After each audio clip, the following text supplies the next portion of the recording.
ನಮಸ್ಕಾರ. ರಿಪಬ್ಲಿಕ್ ಕನ್ನಡದ ವಿಶೇಷ ಕಾರ್ಯಕ್ರಮಕ್ಕೆ ಸ್ವಾಗತ. ನಾನು ರಂಜಿತ್ ಶಿರಿಯಾರ್.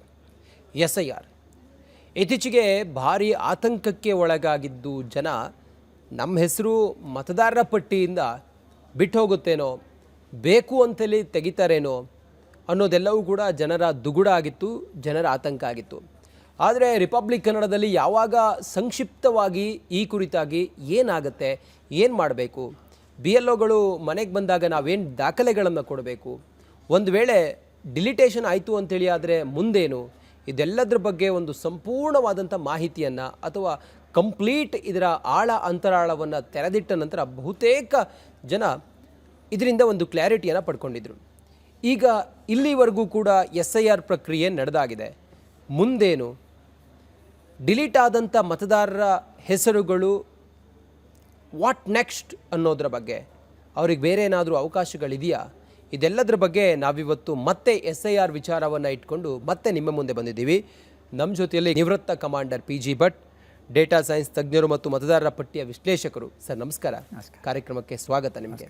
ಸರ್, ತಾವು SIR ಬಗ್ಗೆ ಬಹಳ ಸೂಕ್ಷ್ಮವಾಗಿ SIR ಅಂದರೆ ಏನು, ಎತ್ತ, ಹಾಗೆ ಏನಾಗುತ್ತೆ, ಇದು ಏನು ಮಾಡಬೇಕು ನಾವು, ಅದೆಲ್ಲದರ ಬಗ್ಗೆ ಸಂಕ್ಷಿಪ್ತವಾಗಿ ನಮ್ಮ ಜೊತೆಯಲ್ಲಿ ತಮ್ಮ ಅನುಭವಗಳನ್ನು ಜೊತೆಗೆ ತಾವು ಅದರ ಎಲ್ಲ ವಿಶ್ಲೇಷಣೆಯನ್ನು ಮಾಡಿದ್ರಿ. ಈಗ ಮುಂದಿನ ಹಂತ SIR ಪ್ರಕ್ರಿಯೆಯನ್ನು ಆಗಸ್ಟ್ 17ನೇ ತಾರೀಕಿನವರೆಗೂ ವಿಸ್ತರಣೆ ಮಾಡಿದ್ದಾರೆ. ಈಗ ಯಾವ ಹಂತದಲ್ಲಿದೆ, ಇಲ್ಲಿವರೆಗೂ ಏನೇನಾಗಿದೆ, ತಾವು ಏನು ನೋಡಿದ್ದೀರಿ, ಇದೀಗ ಮುಂದೇನು ಅಂತೇಳಿ ಸರ್? ಈವರೆಗೆ ಆಗಿದ್ದೇನೆಂದರೆ ಎನ್ಯುಮರೇಷನ್ ಪ್ರೊಸೆಸ್ ಅಂತ ಫಸ್ಟ್ ಫೇಸ್ SIR ಇಂದ BLOಗಳು ಮನೆ ಮನೆಗೆ ಹೋಗಿ ಹೌದು ಫಾರ್ಮನ್ನೊಮ್ಮೆ ಹಂಚಿಬಿಟ್ಟು ಕರೆಕ್ಟ್ ಅದನ್ನು ಫಿಲ್ಅಪ್ ಮಾಡಲಿಕ್ಕೆ ಸಾಕಷ್ಟು ಸಮಯ ಕೊಟ್ಟು ಅದನ್ನು ವಾಪಸ್ ತಗೊಂಡು ಪರಿಶೀಲಿಸಿ ಆ ಮತದಾರರನ್ನು ಮತಪಟ್ಟಿಯಲ್ಲಿ ಉಳಿಸಬೇಕಾ ಅಥವಾ ಸಂಶಯಾತ್ಮಕ ಆಗಿದೆಯಾ ಅಂತ ನೋಡೋದು. ಹೌದು, ಎಲ್ಲಿ ಮ್ಯಾಚಿಂಗ್ ಆಗುತ್ತೆ, ಸಂಪೂರ್ಣ ಮಾಹಿತಿ ಇದೆ, ಇವರು ಅಧಿಕೃತ ಮತದಾರರು, ದೇಶದ ನಾಗರಿಕರು, ಅವರನ್ನೆಲ್ಲ ಉಳಿಸಲಾಗಿದೆ. ASDDO ಅಂತ ಒಂದು ಲಿಸ್ಟ್ ಮಾಡಿದ್ದಾರೆ. ಆಬ್ಸೆಂಟ್, ಶಿಫ್ಟೆಡ್ ಅಥವಾ ಪರ್ಮನೆಂಟ್ಲಿ ಶಿಫ್ಟೆಡ್ ಅಂತ ಹಾಕ್ತಾರೆ. ಅದರಲ್ಲಿ duplicate records, death and others, ASDDO ಅಂತಂದರೆ ಸಂಕ್ಷಿಪ್ತವಾಗಿ ಬರೀತಾರೆ. ಆ ಲಿಸ್ಟಲ್ಲಿ ಹೆಸರಿದ್ದರೆ ಅದನ್ನು ರಿಕಾಲ್ ಮಾಡೋ ಅವಕಾಶ ಇದೆ. ರಿಕಾಲ್ ಮಾಡೋದು ತೆಗೆದು ಮತ್ತೆ ಎಲ್ಲ ನೀವು ಅಧಿಕೃತ ಮತದಾರರು ಅಂತ ಹೇಳೋ ಅವಕಾಶ ಇನ್ನೂ ಕೂಡ ಇದೆ. ಆ ಪಟ್ಟಿಯನ್ನು 8ನೇ ತಾರೀಕು ಪಬ್ಲಿಷ್ ಮಾಡಿದರು. ಅದು ಪಬ್ಲಿಷ್ ಆದಾಗ ನಮ್ಮ ರಾಜ್ಯದಲ್ಲಿ 1 ಕೋಟಿಗಿಂತ ಜಾಸ್ತಿ ಜನರ ಹೆಸರು ASDDO ಲಿಸ್ಟಲ್ಲಿ ಇದೆ ಅಂತ ತುಂಬ ಗಾಬರಿಪಟ್ಟರು. ಅದು ಬೆಂಗಳೂರಲ್ಲಿ 48% ಜನರದ್ದು ಹೆಸರು ASDDOನಲ್ಲಿದೆ ಅಂತ ಬಹಳ ಆತಂಕ ಆಯಿತು. ಅದಕ್ಕೋಸ್ಕರ ಹಲವಾರು ಮಂದಿ ರಾಜಕೀಯ ಪಕ್ಷಗಳು ಸೇರಿ ಚೀಫ್ ಎಲೆಕ್ಟ್ರಲ್ ಆಫೀಸರ್ ಹತ್ರ ಹೋಗಿ ಮನವಿ ಮಾಡಿಕೊಂಡ್ರು, ಇದನ್ನು ಎನ್ಯುಮರೇಷನ್ ಟೈಮನ್ನು ಸ್ವಲ್ಪ ಮುಂದೆ ಹಾಕಿ, ಮಾಹಿತಿ ತಗೊಳ್ಳೋದು ಕಲೆಕ್ಟ್ ಮಾಡೋದ್ರ ಸಮಯನ ಮುಂದೆ ಹಾಕಿ ಅಂತ ಹೇಳಿದರು. ಹಾಗಾಗಿ ನಮ್ಮ ಪೂರ್ತಿ ಈ ಕಾರ್ಯಕ್ರಮ ಪ್ರತಿ ಹೆಜ್ಜೆಯನ್ನು ಮುಂದೆ ಹಾಕಲಾಗಿದೆ, ಪ್ರತಿ ಘಟ್ಟವನ್ನು. ಈಗಿನ ತಾರೀಕು ಪ್ರಕಾರ ಎನ್ಯುಮರೇಷನ್ 17ನೇ ತಾರೀಕು ತನಕ ನಡೆಯುತ್ತೆ. ಅಂದರೆ ಅದನ್ನು ಸರಿಪಡಿಸಿಕೊಳ್ಳೋದಕ್ಕೆ ಪೂರ್ತಿ ಅವಕಾಶ 17ರ ತನಕ ಇದೆ. ಯಾರ್ದಾದ್ರೂ ಹೆಸರು ASDDO ಲಿಸ್ಟಲ್ಲಿ ಬಂದರೆ 17ನೇ ತಾರೀಕುವರೆಗೆ ಅವರು ಏನೂ ಹೆಚ್ಚಿನ ಆತಂಕ ಇಲ್ಲದೆ BLO ಮೂಲಕ ಅದನ್ನು ಸರಿಪಡಿಸ್ಕೊಳ್ಬೋದು. ಅದು ಒಂದು. ಅದಾದಮೇಲೆ 17ನೇ ತಾರೀಕು ಅವರು ಪೂರ್ತಿ ಅದರದ್ದು ಮಾಹಿತಿ ಸಿಕ್ಕ ಮೇಲೆ 24 ಆಗಸ್ಟ್ರಂದು ಡ್ರಾಫ್ಟ್ ಲಿಸ್ಟ್, ಕರಡು ಪಟ್ಟಿಯನ್ನು ಪ್ರಕಟಪಡಿಸ್ತಾರೆ. ಆ ಕರಡು ಪ್ರತಿಯಲ್ಲಿ ನಮ್ಮ ಹೆಸರು ಇರಬೇಕು. ಅದರಲ್ಲಿ ಹೆಸರು ಇಲ್ಲ ಅಂತಾದರೆ 23 ಸೆಪ್ಟೆಂಬರ್ ತನಕ ನಮ್ಮ ಹೆಸರನ್ನು ನೋಂದಾಯಿಸ್ಕೊಳ್ಬೋದು. ಪೂರ್ತಿ ಮಾಹಿತಿ ಇದ್ದರೆ ಫಾರ್ಮ್ 6 ಅಂತ ಇರುತ್ತೆ, ಅದನ್ನು ಆನ್ಲೈನು ಮಾಡ್ಬೋದು ಅಥವಾ ಪ್ರತಿಯನ್ನು BLO ಕೈಗೂ ಕೊಡ್ಬೋದು. CU ಅವ್ರು ಹೇಳಿದ ಹಾಗೆ, ಕರ್ನಾಟಕದ ಮುಖ್ಯ ಚುನಾವಣೆ ಅಧಿಕಾರಿಗಳು ಹೇಳಿದ ಹಾಗೆ BLOs ಕೈಗೆಲ್ಲ ಸಾಕಷ್ಟು ಅದರ ಪ್ರತಿಗಳನ್ನು ಕೊಟ್ಟಿದ್ದಾರೆ. BLOsಗಳಿಗೆ ಅವರು ಸೂಚನೆಯೂ ಕೊಟ್ಟಿದ್ದಾರೆ, ಎಲ್ಲರನ್ನೂ ಹುರಿದುಂಬಿಸಿ ಅವರನ್ನು ನೋಂದಾಯಿಸಲಿಕ್ಕೆ ಪ್ರಯತ್ನಿಸಿ ಅಂತ ಅವರಿಗೂ ಹೇಳಿದ್ದಾರೆ. ಹಾಗಾಗಿ ಎಲ್ಲಾದರೂ ನಿಮ್ಮ ಹೆಸರು ಮತಪಟ್ಟಿಯಲ್ಲಿ ಇಲ್ಲ, ಡ್ರಾಫ್ಟ್ ರೋಲಲ್ಲಿ ಇಲ್ಲ ಅಂತ ನಿಮಗೆ ಗೊತ್ತಾದರೆ 24 ಆಗಸ್ಟು ಮತ್ತೆ 1 ತಿಂಗಳು ಪೂರ್ತಿ ಇದೆ ನೋಂದಾಯಿಸ್ಕೊಳ್ಳಿಕ್ಕೆ. ಕರೆಕ್ಟ್. ಹೀಗೆ ನೋಂದಾಯಿಸಿ ಸರಿಯಾಗಿ ಮತ್ತೆ ಸಾಮಾನ್ಯ ಅದರ ಪ್ರಕ್ರಿಯೆ ಇರುತ್ತೆ. ಅದೆಲ್ಲ ಆದವರ ಹೆಸರುಗಳು 27 ಅಕ್ಟೋಬರ್ ಅಂದು ಫೈನಲ್ ಮತದಾರರ ಪಟ್ಟಿ ಪಬ್ಲಿಷ್ ಆಗ್ತದೆ. ಸೊ ಇದೊಂದು ಕಾರ್ಯಕ್ರಮ SIRದು. ಆದರೆ SIR ಆದ ಕೂಡಲೇ ಇದರಲ್ಲಿ ನಮ್ಮ ಹೆಸರು ಸೇರಿಸಿಲ್ಲ ಅಂತ ಆದ ಕೂಡಲೇ ನಮ್ಮ ಹೆಸರು ಯಾವಾಗಲೂ ಹೋಯ್ತು, ಇನ್ನು ನಮಗೆ ಜೀವನಾದ್ಯಂತ ಮತದಾರರ ಪಟ್ಟಿ ಸೇರೋ ಅವಕಾಶ ಇಲ್ಲ ಅನ್ನೋದು ತಪ್ಪು. ಆಮೇಲೂ ಕೂಡ ಫಾರ್ಮ್ 6 ಅನ್ನೋ ಪ್ರತಿಕ್ರಿಯೆ, ನೋಂದಾಯಿಸೋ ಪ್ರತಿಕ್ರಿಯೆ ವರ್ಷ ಇಡೀ ನಡೆಯುತ್ತೆ. ಎಲ್ಲೋ ವರ್ಷದಲ್ಲಿ 1-2 ತಿಂಗಳದು ನಡೆಯೋದಿಲ್ಲ, ಏನೋ ಮೇಂಟೆನೆನ್ಸ್ ಪೀರಿಯಡ್ ಅಂತಾರೆ ಡಾಟಾಬೇಸ್ಗೆ. ಆದ ಕಾರಣ ಯಾರೂ ಗಾಬರಿ ಪಟ್ಕೊಳ್ಬೇಡಿ. ಸೊ ಈಗಿನ ಹಂತ ಏನಂದರೆ ASDDO ಅಂದರೆ ಯಾರು ಅಧಿಕೃತ ಮತದಾರರು ಇಲ್ಲದೇ ಇರಬಹುದು ಅಂತ ಊಹೆ ಪಟ್ಟವರ ಪಟ್ಟಿ ಪ್ರಕಟ ಆಗಿದೆ. ಸರ್, ಈಗ 1 ಕೋಟಿ ನಮ್ಮ ರಾಜ್ಯದಲ್ಲಿ 1 ಕೋಟಿ ಮತದಾರರು ASDDO ಲೀಸ್ಟ್ನಲ್ಲಿ ಅವ್ರ ಹೆಸರು ಬಂದಿದೆ. ಹೌದು. ಅವರು ಅಧಿಕೃತ ಮತದಾರರ ಪಟ್ಟಿಯಲ್ಲಿ ಇಲ್ಲ ಅನ್ನುವಂಥದ್ದು ಈಗ ಪ್ರಾಥಮಿಕವಾದಂಥ ಮಾಹಿತಿ ಅಲ್ವಾ? ಈ ASDDO ಅಂತ ಹೇಳಿದರೆ ಏನು, ಯಾವ್ಯಾವ ಆಧಾರದ ಮೇಲೆ ಇವರು ASDDO ಪಟ್ಟಿ ಒಳಗಡೆ 1 ಕೋಟಿ ಮತದಾರರನ್ನು ಸೇರಿಸಿದ್ದಾರೆ, ಇದ್ರ ಬಗ್ಗೆ ಸ್ವಲ್ಪ BLOs ಮನೆಗೆ ಬಂದಾಗ ಕರೆಕ್ಟ್ ಒಂದು ಆ ಮತದಾರರು ಮನೆಯಲ್ಲಿ ಇಲ್ಲ, ಯಾರು ಅವರ ಬಗ್ಗೆ ಮಾಹಿತಿ ಕೊಡುವಂಥವ್ರು ಇಲ್ಲ, ಅವರೇ ಸ್ವತಃ ಇರಬೇಕಾಗಿಲ್ಲ, ಅವರ ಕುಟುಂಬದವರು ಯಾರಾದರೂ ಇದ್ದರೆ ಸರಿ. ಉದಾಹರಣೆಗೆ ನನ್ನ ಗೆಳೆಯರೊಬ್ಬರು ಕೆನಡಾಕ್ಕೆ ಹೋಗಿದ್ದಾರೆ, ಅವರ ಮನೆಯಲ್ಲಿಗೆ ಯಾರೂ ಇಲ್ಲ.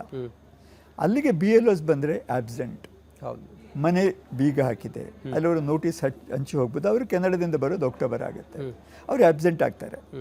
ಅವರು ಅಲ್ಲಿಂದ ಫಿಲಪ್ ಹೇಗೆ ಮಾಡ್ಬೋದಿತ್ತು, ಹೇಗೆ ಮಾಡೋದು ಅದರ ಬಗ್ಗೆ ಮತ್ತೆ ಬರೋಣ. ಹೌದು. ಹಾಗೆ ಮನೆಯಲ್ಲಿ ಯಾರೂ ಇಲ್ಲ, ಕುಟುಂಬದವರು ಯಾರೂ ಇಲ್ಲ, ಅವರ ಬಗ್ಗೆ ಹೇಳಲಿಕ್ಕೆ ಅಕ್ಕಪಕ್ಕದವ್ರಿಗೆ ಏನು ಗೊತ್ತಿಲ್ಲ ಅಂತ ಇದ್ದರೆ ಅದು ಆಬ್ಸೆಂಟ್ ಆಗ್ತಾರೆ. ಅದೊಂದು ಅಂಶ. ಮತ್ತೊಂದು ಶಿಫ್ಟೆಡ್, ಪರ್ಮನೆಂಟ್ಲಿ ಶಿಫ್ಟೆಡ್. ಈ ವಿಳಾಸದಲ್ಲಿ ಅವರಿಲ್ಲ. ಯಾವ ವಿಳಾಸ ನಾವು ಕೊಟ್ಟಿರ್ತೇವೋ ಮತಪಟ್ಟಿಯಲ್ಲಿ ಯಾವ ವಿಳಾಸ ಇದೆಯೋ ಅಲ್ಲಿ ಇಲ್ಲ. ನಮ್ಮ ವೋಟರ್ ಐಡಿಯಲ್ಲಿ ಇರುವಂಥ ವಿಳಾಸಕ್ಕೆ ಅವರು ಬಂದಾಗ ಆ ವಿಳಾಸದಲ್ಲಿ ನಮ್ಮ ಇರುವಿಕೆ ಇಲ್ಲದೆ ಇದ್ರೆ ಅಥವಾ ನಾವು ಅಲ್ಲಿಂದ ಬೇರೆ ಕಡೆಗೆ ಶಿಫ್ಟ್ ಆಗಿದ್ರೆ ಅಂಥವ್ರ ಹೆಸರು ASDDO ಅಲ್ಲಿ ಬಂದಿದೆ. ಹೌದು. ಇದು ಅತಿ ಹೆಚ್ಚಿನ ಕೇಸಸ್ ಅಲ್ಲಿ ಹೀಗಾಗಿರೋದು, ಶಿಫ್ಟೆಡ್, ಪರ್ಮನೆಂಟ್ಲಿ ಶಿಫ್ಟೆಡ್. ಮುಖ್ಯವಾಗಿ ಪಟ್ಟಣಗಳಲ್ಲಿ, ಬೆಂಗಳೂರಿನಂಥ ದೊಡ್ಡ ಪಟ್ಟಣಗಳಲ್ಲಿ, ಬೆಂಗಳೂರು ಇರ್ಬೋದು, ಹೈದರಾಬಾದ್ ಇರ್ಬೋದು, ಇಂಥವರ ಸಂಖ್ಯೆ ಅತಿ ಹೆಚ್ಚು. ಯಾಕಂದರೆ ವಲಸೆ ಹೋಗೋದು, ವಲಸೆ ಬರೋದು, ಮತ್ತೊಂದು ಕಡೆ ಹೋಗೋದು, ಟ್ರಾನ್ಸ್ಫರ್ ಆಗೋದು, ಇಂಥದ್ದು ಪಟ್ಟಣಗಳಲ್ಲಿ ಅತಿ ಹೆಚ್ಚು. ಅತಿ ಹೆಚ್ಚು ಕಾರಣ ಕೊಟ್ಟಿದ್ದು, reason for entering ASDD list ಅನ್ನೋದು ಪರ್ಮನೆಂಟ್ಲಿ ಶಿಫ್ಟೆಡ್ ಅನ್ನೋ ಕಾರಣ ಕೊಟ್ಟಿದ್ದಾರೆ. ಅದು ಪಟ್ಟಣದಲ್ಲಿ ಆಗೋದು ಸಹಜ. ಕರೆಕ್ಟ್. ಉದಾಹರಣೆಗೆ ಬೆಂಗಳೂರು ಬಗ್ಗೆ ಮತ್ತು ಕರ್ನಾಟಕದ ಬಗ್ಗೆ ನಾವಿಷ್ಟು ಗೊಂದಲ ಪಟ್ಕೊಂಡಿದ್ದೇವೆ. ತೆಲಂಗಾಣದಲ್ಲಿ 10ನೇ ತಾರೀಕು ಎನ್ಯುಮರೇಷನ್ ಫೇಸ್ ಮುಗಿಯಿತು, ನಮ್ಮಲ್ಲಿ 8ಕ್ಕೆ ಮುಗಿದಿತ್ತು, ಮತ್ತು ಮುಂದೆ ಹಾಕ್ತು, ಅಲ್ಲಿ 10ನೇ ತಾರೀಕು ಮುಗೀತು. ಅಲ್ಲಿ ಕೂಡ ಇಡೀ ರಾಜ್ಯದಲ್ಲಿ ನೋಡಿದರೆ 20% ಜನರು ASDD ಲಿಸ್ಟಲ್ಲಿ ಬಂದಿದ್ದಾರೆ, ಕರ್ನಾಟಕದಷ್ಟೇ ಜನ. ಹೈದರಾಬಾದ್ ಸೆಕಂದ್ರಾಬಾದ್ ನೋಡಿದರೆ 39% ಜನ ASDD ಲಿಸ್ಟಲ್ಲಿ ಇದ್ದಾರೆ. ಬೆಂಗಳೂರಲ್ಲಿ 47% ಇದ್ದಾರೆ. ಸೊ ನಾವು ಹೋಲಿಕೆ ಮಾಡಿ ನೋಡಿದರೆ, ಒಂದು ನಗರ ಪ್ರದೇಶದಲ್ಲಿ ಈ ಸಂದೇಹಾಸ್ಪದ ಮತದಾರರು ಹೆಚ್ಚಿದ್ದಾರೆ, ಎಲ್ಲ ಕಡೆನೂ ಅದೇ ಥರ.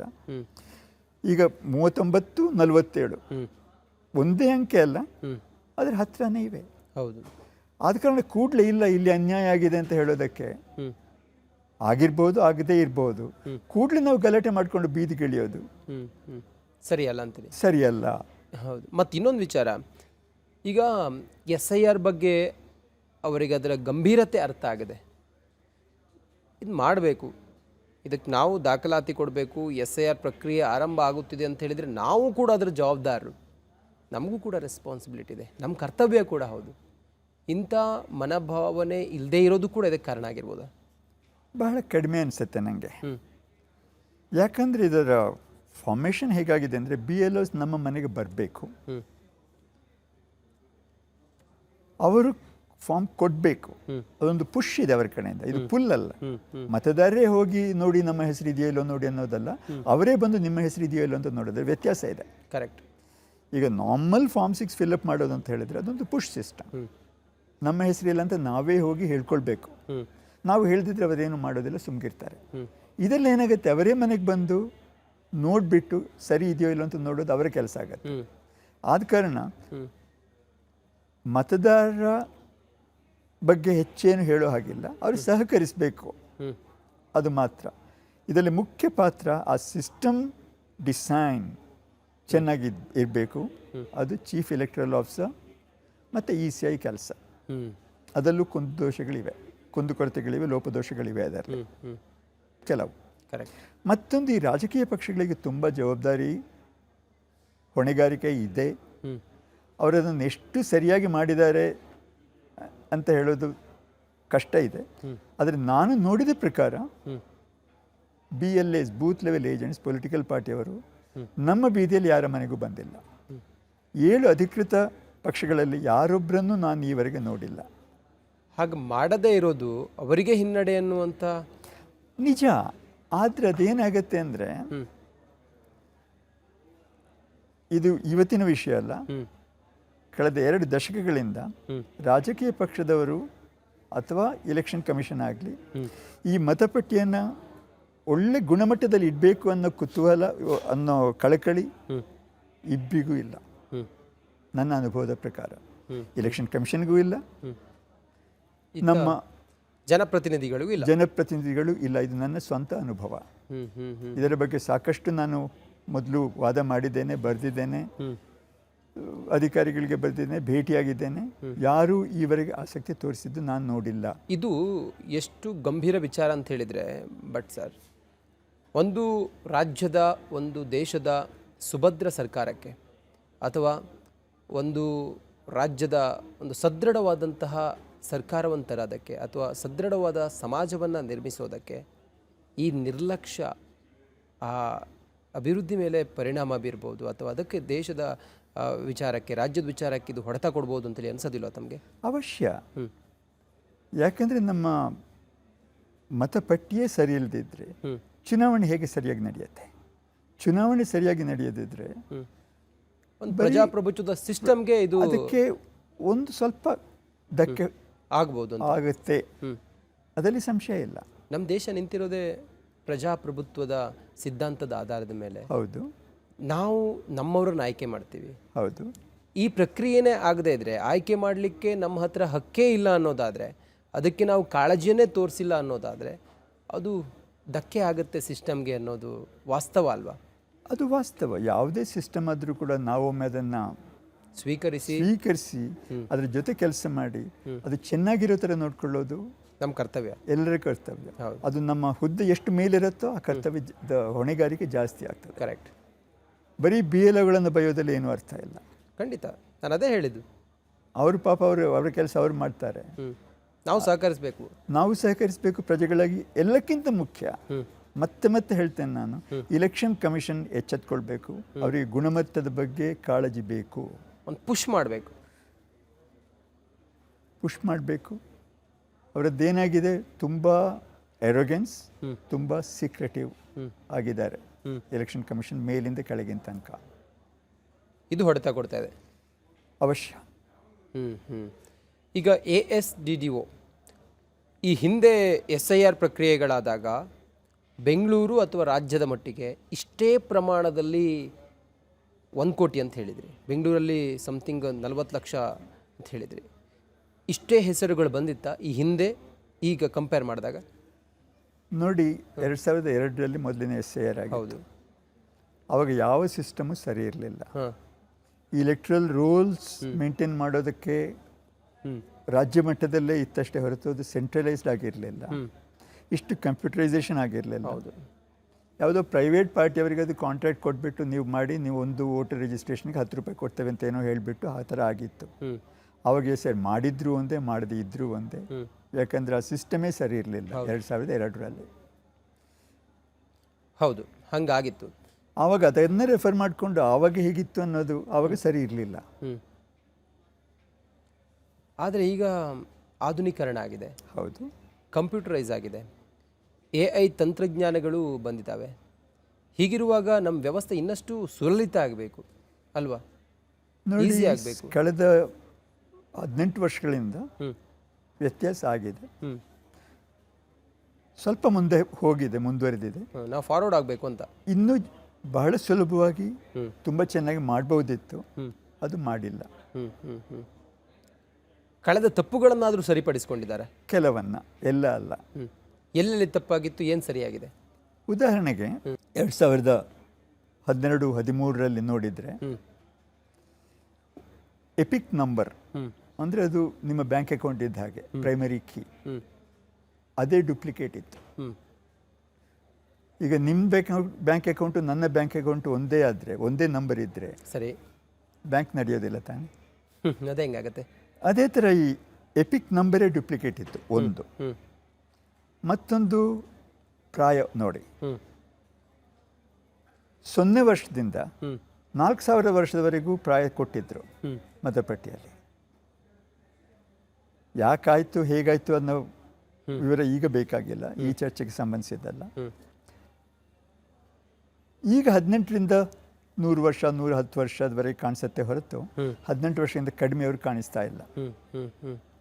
ಡೂಪ್ಲಿಕೇಟ್ ಎಂಟ್ರೀಸ್ ಸ್ವಲ್ಪ ಕಡಿಮೆ ಆಗಿದೆ. ಮೊದಲಿನಷ್ಟು ಅಲ್ಲದಿದ್ರು ಸಾಕಷ್ಟಿವೆ, ಆದರೆ ಕಡಿಮೆ ಆಗಿದೆ. ಹಲವಾರು ಸುಧಾರಣೆಗಳಾಗಿವೆ, ಆದರೆ ಇನ್ನೂ ಮಾಡೋದಕ್ಕೆ ಬಹಳಷ್ಟಿವೆ. ಈಗ ASDDO ಅಲ್ಲಿ ತಮ್ಮ ಹೆಸರಿದೆ ಅಂಥೇಳಿ ನಾವು ಅದನ್ನು ಐಡೆಂಟಿಫೈ ಮಾಡೋದಾ, ಅಥವಾ BLOಗಳು ನಿಮ್ಮ ಹೆಸರಿದೆ ಅನ್ನೋದನ್ನು ತಿಳಿಸ್ತಾರಾ? ಹೆಂಗೆ ಗೊತ್ತಾಗುತ್ತೆ ಅಂತ? ಈಗ ASDDO ಅಲ್ಲಿ ನಮ್ಮ ಹೆಸರಿದೆ ಅನ್ನೋದನ್ನು ನಾವು ತಿಳಿದುಕೊಳ್ಳೋದು ಹೇಗೆ? ಹೌದು, BLOs ಮನೆಗೆ ಬಂದು ಹೇಳೋದಿಲ್ಲ. AERO ಆಫೀಸಲ್ಲಿ ಅಥವಾ ನಿಮ್ಮ ವಾರ್ಡ್ ಆಫೀಸಲ್ಲಿ ಅದನ್ನು ನೋಟಿಸ್ ಬೋರ್ಡಲ್ಲಿ ಹಾಕಿರ್ತಾರೆ. ಅದಕ್ಕಿಂತಲೂ ಸುಲಭವಾಗಿ ನೀವು ಇಂಟರ್ನೆಟ್ಗೆ ಹೋದರೆ, CEO ಕರ್ನಾಟಕ ವೆಬ್ಸೈಟ್ಗೆ ಹೋದರೆ, ಮೇಲ್ಗಡೆ ಮೆನುವಲ್ಲಿ ಬಲಗಡೆಗೆ ಇದೆ ASDDO ಲಿಸ್ಟ್ ಅಂತ ಇದೆ. ಅದನ್ನು ನಾವು ಆರಿಸಿ ನಮ್ಮ ಡಿಸ್ಟ್ರಿಕ್ಟ್ ಸೆಲೆಕ್ಟ್ ಮಾಡಬೇಕು. ಕರ್ನಾಟಕದ 34-36 ಡಿಸ್ಟ್ರಿಕ್ಟ್ ಏನೋ ಬರುತ್ತೆ, ಅದೆಲ್ಲ ಡಿಸ್ಟ್ರಿಕ್ಟ್ ಬರ್ತವೆ. ಉದಾಹರಣೆಗೆ ನಾನು ಬೆಂಗಳೂರು ಸೌತಲ್ಲಿದ್ದೇನೆ, ಬೆಂಗಳೂರು ಸೌತ್ ಸೆಲೆಕ್ಟ್ ಮಾಡ್ತೇನೆ. ಬೆಂಗಳೂರು ಸೌತ್ ಸೆಲೆಕ್ಟ್ ಮಾಡಿದಾಗ ಆ ಸೌತ್ ಒಳಗೆ ಏನೇನು ಕಾನ್ಸ್ಟಿಟ್ಯೂನ್ಸಿ ಇವೆ, 8-9 ಕಾನ್ಸ್ಟಿಟ್ಯೂನ್ಸಿಗಳಲ್ಲಿ ಕಾನ್ಸ್ಟಿಟ್ಯೂನ್ಸೀಸ್ ಲಿಸ್ಟ್ ಬರುತ್ತೆ. ಅದರಲ್ಲಿ ನಾನು ಬಸವನಗುಡಿ ಆರಿಸ್ತೇನೆ. ಬಸವನಗುಡಿಯಲ್ಲಿ ಆರಿಸಿದಾಗ ಬಸವನಗುಡಿಯಲ್ಲಿ ಎಷ್ಟು ಭಾಗಗಳಿವೆಯೋ, 220 ಭಾಗಗಳಿವೆ ಬಸವನಗುಡಿಯಲ್ಲಿ. ಆ ಭಾಗದ ಸಂಖ್ಯೆ ಮತ್ತು ನಮ್ಮ ಮತಗಟ್ಟೆಯ ಹೆಸರು ಅದರಲ್ಲಿ ಬರುತ್ತೆ. ಅದನ್ನು ನಾವು ಆಧರಿಸ್ಕೊಂಡು ಅದನ್ನು ನಾವು ಕ್ಲಿಕ್ ಮಾಡಿದರೆ ASDDO ಲಿಸ್ಟ್ ಬರುತ್ತೆ. ಉದಾಹರಣೆಗೆ ನನ್ನ ಭಾಗದಲ್ಲಿ 641 ಹೆಸರುಗಳಿವೆ, ಅದು ಕೂಡಲೇ ಬರ್ತದೆ. ಬೇಕಾದರೆ ನಾವು ಡೌನ್ಲೋಡ್ ಮಾಡಿಕೊಂಡು ಆಮೇಲೆ ಆರಾಮಾಗಿ ನೋಡ್ಕೊಳ್ಬೋದು, ಅಥವಾ ಅಲ್ಲೇನೆ ಸರ್ಚ್ ಮಾಡಬಹುದು. ಆವಾಗ ನಮ್ಮ ಹೆಸರು ಅದರಲ್ಲಿ ಇದೆಯೋ ಇಲ್ವೋ ಅಂತ ಗೊತ್ತಾಗತ್ತೆ. ಹೆಸರಿದ್ದರೆ ಅದರಲ್ಲಿ ನಮ್ಮ ಕ್ರಮ ಸಂಖ್ಯೆ, ಮತಪಟ್ಟಿಯಲ್ಲಿ ನಮ್ಮ ಕ್ರಮ ಸಂಖ್ಯೆ, ಉದಾಹರಣೆಗೆ 222 ಕ್ರಮ ಸಂಖ್ಯೆ ಅಂತ ಇರುತ್ತೆ ಒಬ್ಬ ವ್ಯಕ್ತಿದು. ಕರೆಕ್ಟ್. ಆ ಕ್ರಮ ಸಂಖ್ಯೆ ಇದು ಕೂಡ ಇದರಲ್ಲಿರುತ್ತೆ. ಮತದಾರನ ಹೆಸರು, ಮತ್ತೆ ರಿಲೇಟಿವ್ ನೇಮ್, ಸಂಬಂಧಿಕರ ಹೆಸರು, ಸಂಬಂಧ, ಪ್ರಾಯ, ಎಲ್ಲ ಮಾಹಿತಿ ಇರುತ್ತೆ, ಕಾರಣ, ಇಷ್ಟೇ 6-7 ಕಾಲಮ್ಸ್ ಇವೆ. ಅದನ್ನು ನೋಡ್ಕೊಂಡು ಅದು ನಮ್ಮ ಹೆಸರು ಇಲ್ಲದೇ ಇದ್ದರೆ ಏನೂ ಯೋಚನೆ ಇಲ್ಲ. ನಾವು ಮತದಾರರ ಪಟ್ಟಿಯಲ್ಲಿ ನಮ್ಮ ಹೆಸರು ಉಳಿದಿದೆ ಅಂತ ಆಯ್ತು. ನಮ್ಮ ಹೆಸರು ಈ ಲಿಸ್ಟಲ್ಲಿ ಕಾಣಿಸಿದ್ರೆ ಅಳಿಸಿ ಹೋಗುತ್ತೆ ಅಂತ, ಅಳಿಸಿ ಹೋಗೋ ಸಾಧ್ಯತೆ ಇದೆ. ನಾವು ಅದಕ್ಕೆ ಅನುಕಂಪಿಸದೇ ಇದ್ದರೆ, ಪ್ರತಿಕ್ರಿಯಿಸದೇ ಇದ್ದರೆ ನಮ್ಮ ಹೆಸರು ಹೋಗೋ ಸಾಧ್ಯತೆ ಇಲ್ಲ, ಹೋಗ್ತದೆ. ASDDO ಅಲ್ಲಿ ಹೆಸರು ಬಂದಿದೆ ಅಂಥೇಳಿ ನನಗೆ ಒಬ್ಬ ಮತದಾರನಿಗೆ ಅದು ಅರಿವಿಗೆ ಬಂತು ಅಂಥೇಳಿ ಆದರೆ ಆತ ಮುಂದೇನು ಮಾಡಬೇಕು? ಆತನ ಮುಂದಿರುವಂಥ ಆಯ್ಕೆಗಳೇನು? ಬಹಳ ಸುಲಭ. ಒಂದು, ನಾವು ಕೊಟ್ಟ ಎನ್ಯುಮರೇಷನ್ ಫಾರ್ಮಲ್ಲಿ ಏನು ಕುಂದುಕೊರತೆಗಳಿವೆ, ಏನು ತಪ್ಪಾಗಿದೆ, ನಾವು ಒಂದು ಸರಿಯಾಗಿ ಮ್ಯಾಪಿಂಗ್ ಮಾಡಲಿಲ್ಲ, ನಮಗೆ 2002ನೇ ಇಸವಿಯಲ್ಲಿ ನಮ್ಮ ಹೆಸರು ಎಲ್ಲಿತ್ತು ಅಂತ ನೋಡ್ಲಿಕ್ಕಾಗಲಿಲ್ಲ, ಅಥವಾ ನಮ್ಮ ಸಂಬಂಧಿಕರ ಹೆಸರು ಎಲ್ಲಿತ್ತು ಅಂತ ನೋಡ್ಲಿಕ್ಕಾಗಲಿಲ್ಲ, ಅದು ಈಗ ಸಾಧ್ಯತೆ ಆದರೆ ಅದನ್ನು ಸೇರಿಸ್ಕೊಂಡು BLO ಹತ್ರ ಹೋಗಿ ಅದನ್ನು ಸರಿಪಡಿಸ್ಕೊಂಡ್ರೆ ಅದು ಭಾಳ ಸುಲಭದ ಕೆಲಸ. ಮತ್ತೊಂದು ಚುನಾವಣಾಧಿಕಾರಿಗಳು ಕ್ಲಿಯರಾಗಿ ಹೇಳಿದ್ದಾರೆ, ಅದು ಇಲ್ಲದೆ ಹೋದರೆ ಆ 10-11 ರೆಕಾರ್ಡ್ಸಲ್ಲಿ ಯಾವುದಾದ್ರೂ ಒಂದು ಕೊಡಿ, ಆಧಾರ್ ಕಾರ್ಡ್ ಆಗ್ಬೋದು, ಬ್ಯಾಂಕ್ ಪಾಸ್ಬುಕ್ ಆಗ್ಬೋದು, ಯಾವುದೇ ಆದರೂ ಕೂಡ ನಿಮ್ಮ ಐಡೆಂಟಿಟಿ ಪ್ರೂಫ್, ಅಡ್ರೆಸ್ ಪ್ರೂಫ್ ತೋರಿಸಲಿಕ್ಕೆ ಯಾವ ಮಾಹಿತಿ ಬೇಕೋ ಅದನ್ನು ಕೊಟ್ಬಿಟ್ರೆ ನಿಮ್ಮ ಹೆಸರು ಅದರಿಂದ ಹೋಗೋದಿಲ್ಲ ಅಂತ ಅವರು ಹೇಳಿದ್ದಾರೆ. ಆದರೆ ಏನಾಗಿದೆ ಅಂದರೆ BLOs ನನಗೆ ಅನುಭವಕ್ಕೆ ಬಂದ ಪ್ರಕಾರ ಇದನ್ನು ಅವರು ಎನ್ಯುಮರೇಷನ್ ಫೇಸಲ್ಲೇ ಮಾಡಬೇಕಿತ್ತು, ಅದು ಮಾಡಿಲ್ಲ ಅಂತ ನನ್ನ ಅನಿಸಿಕೆ, ಅನುಭವ. ಅದರದ್ದು ಎಲ್ಲ ಕಡೆ ಮಾಡಿದಾರೋ ಇಲ್ಲೋ ಅನ್ನೋಷ್ಟು ಅಧಿಕಾರ ನನಗಿಲ್ಲ, ಹೇಳೋಕ್ಕೆ ನಂಗೆ ಗೊತ್ತಿಲ್ಲ. ಇದೊಂದು ಸಾಧ್ಯತೆ, ಅದನ್ನು ಸರಿಪಡಿಸ್ಕೊಂಡ್ರೆ ನಮ್ಮ ಹೆಸರು ಮತಪಟ್ಟಿಯಲ್ಲಿ ಉಳಿಯುತ್ತೆ, ASDDಯಿಂದ ಅಳಿಸಿ ಹಾಕ್ತಾರೆ. ಈಗ ವಿದ್ಯಾರ್ಥಿಗಳು ಅಥವಾ ಒಂದು ಕಡೆಯಿಂದ ಮತ್ತೊಂದು ಕಡೆಗೆ ಶಿಫ್ಟ್ ಆಗಿರೋರು ಅಥವಾ ವಲಸೆ ಕಾರ್ಮಿಕರು, ಹೌದು, ಅವರದ್ದು ಕೂಡ ASDDO ಪಟ್ಟಿಯಲ್ಲಿ ಹೆಸರು ಬಂದಿರುತ್ತೆ. ಅವರು ಇಲ್ಲಿ ರಿಜಿಸ್ಟರ್ ಮಾಡಿದರೆ ಬಂದಿರತ್ತೆ. ಹಾಂ, ಆದರೆ ಅವರ ಹೆಸರು ಅವರ ಹುಟ್ಟುನಾಡಲ್ಲಿದ್ದರೆ, ಅವರ ಮೂಲ ಪ್ರದೇಶದಲ್ಲಿದ್ದರೆ ಅಥವಾ ಅವರ ಸ್ಟೇಟಲ್ಲಿದ್ದರೆ ಅದು ಡುಪ್ಲಿಕೇಟ್ ಎಂಟ್ರಿ ಆಯ್ತಲ್ಲ, ಅದು ಡುಪ್ಲಿಕೇಟ್ ಅಂತ ತೆಗೆದುಹಾಕೋ ಸಾಧ್ಯತೆ ಇದೆ. ಅಲ್ಲ, ಜೆನ್ಯೂನೇ ಆಗಿದ್ದಿದ್ದು ಅವರು ಆ ಸಮಯದಲ್ಲಿ ಅದನ್ನ ವಿಚಾರ ಮಾಡದೇ ಇದ್ರೆ ಅಥವಾ ಅವರಿಗೆ ತಿಳಿಯದೇ ಇದ್ರೆ, ಅವರ ಗಮನಕ್ಕೆ ಬರದೇ ಇದ್ರೆ, ಯಾವುದೇ ದಾಖಲಾತಿ 11 ದಾಖಲಾತಿಗಳನ್ನು ಅವರು ಕೊಡದೇ ಇದ್ದಿದ್ದಿದೆ. ಈಗ ಡಿಲಿಟೇಷನ್ ಅಲ್ಲಿ ಹೆಸರು ಬಂದಿರೋದ್ರಿಂದಾಗಿ ಅವರಿಗೆ ಮುಂದೆ ಏನು ಆಯ್ಕೆಗಳಿವೆ? ಅದೇ 17ನೇ ತಾರೀಕೊಳಗೆ ಅವರು ಅದನ್ನು ಸರಿಪಡಿಸ್ಕೊಳ್ಬಹುದು. ಮತ್ತೆ ಏನು ಕೆಲಸ ಇಲ್ಲ. ಅದು 17ನೇ ತಾರೀಕು ತನಕ ಆಗಿಲ್ಲ ಅಂತ ಆದರೆ ASDDO ಲಿಸ್ಟಿಂದ ತೆಗೆದುಹಾಕೋದಿಲ್ಲ ಅಂತಾದರೆ 24 ಆಗಸ್ಟ್ಗೆ ಡ್ರಾಫ್ಟ್ ರೂಲ್ಸ್ ಪಬ್ಲಿಷ್ ಮಾಡ್ತಾರೆ. ಕರಡು ಪ್ರತಿ ಪ್ರಕಟ ಆಗ್ತದೆ. ಅದರಲ್ಲಿ ನಮ್ಮ ಹೆಸರು ಇಲ್ಲ ಅಂತ ಆದರೆ 23 ಸೆಪ್ಟೆಂಬರ್ ಒಳಗೆ ನಾವು ಫಾರ್ಮ್ 6 ಭರ್ತಿ ಮಾಡಿ ನೋಂದಾಯಿಸ್ಕೊಳ್ಬೇಕು. ಕರೆಕ್ಟ್. ಅಂದರೆ ನಮ್ಮ ಹೆಸರನ್ನು ಮತ್ತೆ ರಿಜಿಸ್ಟರ್ ಮಾಡೋದಕ್ಕೆ ಅವಕಾಶ ಇದೆ. 23 ಸೆಪ್ಟೆಂಬರ್ ಒಳಗೆ ಮಾಡಿದರೆ, ಎಲ್ಲ ಸರಿಯಾಗಿ ಹೋದರೆ, ಫೈನಲ್ ಲಿಸ್ಟ್ 27 ಅಕ್ಟೋಬರ್ಗೆ ಪ್ರಕಟ ಆಗ್ತದೆ. ಅದರಲ್ಲಿ ನಮ್ಮ ಹೆಸರು ಬರಬೇಕು. ಒಂದು ವೇಳೆ ಕೊಟ್ಟಿರುವಂಥ ದಾಖಲಾತಿಗಳು ಎಲ್ಲವೂ ಕೂಡ ಸರಿ ಇದ್ದು ತಾಂತ್ರಿಕವಾದಂಥ ಸಮಸ್ಯೆ ಉಂಟಾಗಿ ಅಥವಾ BLA ಮಾಡಿರುವಂಥ ಎಡವಟ್ಟಿನಿಂದ ಅಲ್ಲೇನಾದರೂ ಡಿಲಿಟೇಷನ್ ಅಥವಾ ASDDO ಅಲ್ಲಿ ಹೆಸರುಗಳು ಬಂದಿದ್ದರೆ ಅಂಥ ಸಮಯದಲ್ಲಿ ಏನು ಮಾಡಲಿಕ್ಕೆ ಅವಕಾಶ ಇದೆ? ಮತ್ತೊಮ್ಮೆ ಅದನ್ನು ಅಪ್ಲೈ ಮಾಡಬೇಕಾಗತ್ತೆ ಅಷ್ಟೇ. ಆ ಥರ ಆಗೋ ಪರಿಸ್ಥಿತಿಗಳು ಬಹಳ ಕಡಿಮೆ ಆಗಿವೆ. ಈಗ ಮೊದಲು ತುಂಬ ಇತ್ತು, ಈಗ ಸುಧಾರಿಸಿದೆ. ಆ ರೀತಿ ಮಾಡಲಿಕ್ಕೆ ಅವಕಾಶ ಇದೆ. ಮತ್ತೆ ಅದೇ ರಿಜಿಸ್ಟರ್ ಮಾಡೋದಷ್ಟೇ, ಮತ್ತೇನಿಲ್ಲ. ಒಂದು ಬಾರಿ ASDDO ಅಲ್ಲಿ ಅದು ಇವರು ಅಸಲಿ ಅಲ್ಲ ಮತ್ತೊಂದು ಹೆಸರು ಬಂತು ಅನ್ನೋದಾದರೆ ಮತ್ತೆ ನಾವು ನಮ್ಮ ಮಾಹಿತಿಯನ್ನು ನೀಡಿ ಸರಿಪಡಿಸಿಕೊಳ್ಳೋದಕ್ಕೆ ಎಷ್ಟು ಸಮಯ ನಮಗೆ ಟೈಮ್ ಇರುತ್ತೆ? ಈ SIR ಕಾರ್ಯಕ್ರಮದಲ್ಲಿ 23 ಸೆಪ್ಟೆಂಬರ್ ತನಕ ಇದೆ. ಆದರೆ ಇದು ಕಂಟಿನ್ಯೂಸ್ ಅಪ್ಡೇಷನ್, ಯಾವಾಗ ಬೇಕಾದರೂ ಮಾಡಬಹುದು. ಅದಕ್ಕೇನು ನಿರ್ಬಂಧ ಇಲ್ಲ. ಎಲ್ಲೋ ವರ್ಷದಲ್ಲಿ 1-2 ತಿಂಗಳು ಮುಚ್ಚಿರ್ತಾರೆ, ಅದು ಮೇಂಟೆನೆನ್ಸ್ ಪೀರಿಯಡ್ ಅಂತ ಹೇಳ್ತಾರೆ. ಉಳಿದ 10 ತಿಂಗಳಷ್ಟು ಯಾವಾಗ ಬೇಕಾದರೂ ಮಾಡ್ಬೋದು, ಅದೇನೂ ತೊಂದರೆ ಇಲ್ಲ. ಇದೊಂದು ಸ್ಪೆಷಲ್ ಇಂಟೆನ್ಸಿವ್ ರಿವಿಷನ್. ಹೌದು. ಓಕೆ, ಈಗ ಸಾಮಾನ್ಯ ನಿವಾಸಿ ಮತ್ತು ಕಾಯಂ ನಿವಾಸಿ ಇದು ಹೇಗೆ, ಇದು ಗೊಂದಲ, ಇದ್ರ ಬಗ್ಗೆ ಸ್ವಲ್ಪ ತಿಳಿಸಿ. ನಮ್ಮ ಪ್ರತಿನಿಧಿ, ನಾವು ಯಾರು ನಮ್ಮನ್ನು ಪ್ರತಿನಿಧಿಸಬಹುದು ಆ ಪ್ರದೇಶದಲ್ಲಿ ನಾವು ವಾಸವಾಗಿರಬೇಕು. ಎಲ್ಲೋ ಇದ್ಕೊಂಡು, ಈಗ ನಾನು ಬೆಂಗಳೂರಲ್ಲಿದ್ದೇನೆ, ನನ್ನ ಮನೆ ಇಲ್ಲಿದೆ, ನಾನು ಟ್ಯಾಕ್ಸಲ್ಲಿ ಕೊಡ್ತೇನೆ, ಇಲ್ಲಿನ ಸವಲತ್ತುಗಳನ್ನು ನಾನು ಅನುಭವಿಸ್ತೇನೆ, ಇಲ್ಲಿ ನನ್ನ ಪ್ರತಿನಿಧಿ ಇರಬೇಕಷ್ಟೇ ಹೊರತು, ಇಲ್ಲ ನಾನು ಡೆಲ್ಲಿಯಲ್ಲಿ ವೋಟ್ ಮಾಡಲಿಕ್ಕೆ ಇಷ್ಟಪಡ್ತೇನೆ, ಡೆಲ್ಲಿಯಲ್ಲಿ ನಾನು ನನ್ನ ಮನೆ ಇದೆ, ನಾನು ಅಲ್ಲಿನ ಪರ್ಮನೆಂಟ್ ರೆಸಿಡೆನ್ಸ್, ಕಾಯಂ ನಿವಾಸ ಅಂತ ಹೇಳಿದರೆ ಆಗೋದಿಲ್ಲ. ಕಾಯಂ ನಿವಾಸ ಬೇರೆ, ನಮ್ಮ ಈಗಿನ ನಿವಾಸ ಯಾವುದು, ಆರ್ಡಿನರಿ ರೆಸಿಡೆನ್ಸ್ ಯಾವುದು, ಅದಕ್ಕೆ ಸರಿಯಾಗಿ ಮತಪಟ್ಟಿ ತರ್ತಾರೆ ಕಾನೂನು ಪ್ರಕಾರ.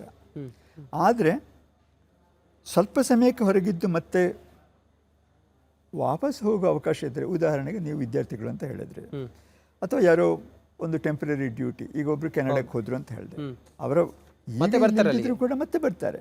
ಹಾಗೆ ಮತ್ತೆ ಬರೋ ಅವಕಾಶ ಇದ್ದರೆ ಅವ್ರು ಇಲ್ಲಿ ಹೆಸರು ಉಳಿಸ್ಕೊಳ್ಬಹುದು. ಹ್ಮ್ ಹ್ಮ್ ಹ್ಮ್ ಇಲ್ಲ ಅಂದರೆ ಅವರು ಇಲ್ಲೇ ಹೆಸರು ಉಳಿಸ್ಕೊಳ್ಳೋತಾರೆ. ಅದಕ್ಕೆ ಪರ್ಮನೆಂಟ್ಲಿ ಶಿಫ್ಟೆಡ್ ಹ್ಮ್ ಹ್ಮ್ ಅಂತ ಕಾರಣ ಕೊಡ್ತಾರೆ. ಹ್ಮ್ ಹ್ಮ್ ಟೆಂಪರಲಿ ಈಗ ನೀವು ಒಂದು ಬೆಂಗಳೂರಲ್ಲೇ ಹ್ಮ್ ನೀವು ಒಂದು ಭಾಗದಿಂದ ಮತ್ತೊಂದು ಭಾಗಕ್ಕೆ ಹೋಗ್ಬೋದು. ಹೌದು. ಅದು ಪರ್ಮನೆಂಟ್ಲಿ ಶಿಫ್ಟೆಡ್. ಹ್ಮ್ ಬಸವನಗುಡಿಯಿಂದ ನೀವು ಚಾಮರಾಜಪೇಟೆಗೆ ಹೋಗ್ಬೋದು, ಚಾಮರಾಜನಗರಕ್ಕೆ ಹೋಗ್ಬೋದು, ಅಥವಾ ಮಲ್ಲೇಶ್ವರಕ್ಕೆ ಹೋಗ್ಬೋದು. ಅದು ಪರ್ಮನೆಂಟ್ ಶಿಫ್ಟ್. ಹ್ಮ್ ಹ್ಮ್ ಹ್ಮ್ ಹ್ಮ್ ಅವಾಗ ಇಲ್ಲಿಂದ ಹೆಸರು ತೆಗೆದು ಅಲ್ಲಿ ಮತ್ತೆ ನೋಂದಾಯಿಸಬೇಕಾಗ್ತದೆ. ಅದು ಸಾಮಾನ್ಯ ಪದ್ಧತಿ. ಹ್ಮ್ ಹ್ಮ್ ಹ್ಮ್ ಅದು ಈ ಹಂತದಲ್ಲಿ ಮಾಡಬೇಕು. ಯಾವಾಗಲೂ ಮಾಡ್ಬೋದು, ಯಾವಾಗಲೂ ಮಾಡಬೇಕು. ಯಾವಾಗಲೂ ಮಾಡ್ಬೋದು. ಈ ಹಂತ ಅಂತಲ್ಲ. ಕರೆಕ್ಟ್. ಇನ್ನು ಮುಂದುವರೆದು ನಾವು ಗಮನಿಸ್ತಾ ಹೋದರೆ ಈಗ ASDDO ಈಗೇನೀಗ ಲೀಸ್ಟನ್ನು ಏನು ಹೊರಡಿಸಿದೆಯಲ್ಲ, ಇದು ಮುಂದಿನ ಪ್ರೋಸೆಸ್ ಹೇಗಾಗುತ್ತೆ? ಆನಂತರ ಈ ಪ್ರೋಸೆಸ್ನಲ್ಲಿ ಫಿಲ್ಟರ್ ಮಾಡ್ತಾರೆ, ಕೆಲವರು ದಾಖಲಾತಿಗಳನ್ನು ಕೊಡ್ತಾರೆ, ಎಲ್ಲವೂ ಕೂಡ ಅಲ್ಲಿ ಸಬ್ಮಿಷನ್ ಆಗುತ್ತೆ. ಅದಾದ ನಂತರ ಫಿಲ್ಟರ್ ಆಗಿ ನಂತರದ ಹಂತದಲ್ಲಿ ಅದು ಅಪ್ಡೇಟ್ ಆಗುತ್ತಾ ಅಥವಾ ಕೊನೆ ಹಂತದಲ್ಲಿ ನಮಗದು? ಇಲ್ಲ, ಈ ಕಾರ್ಯಕ್ರಮ ಅಕ್ಟೋಬರ್ 27ಕ್ಕೆ ಮುಗೀತು.